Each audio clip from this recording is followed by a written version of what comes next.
Kosova vazhdon të jetë pa institucione të reja, 4 muaj pas mbajtjes së zgjedhjeve parlamentare më 9 shkurt. Vonesat në formimin e institucioneve të reja i shkaktojnë Kosovës probleme politike dhe financiare.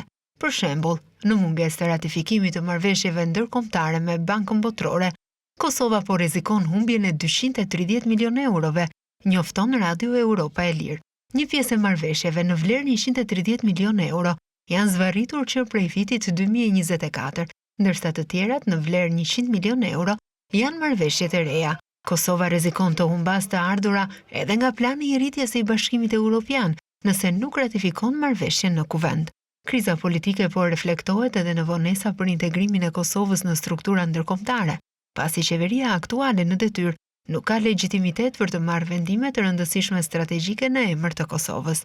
Gjithashtu, procesi i dialogut me Serbinë mund të mbetet në vend numero, ashtu sikurse synimi për antarësim në Këshillin e Europës, pasi në mungesë të institucioneve kompetente, gjykatës kushtetuese nuk po i dorëzohet për shqyrtim drafti për formimin e asociacionit të komunave me shumicë serbe si kusht për antarësim.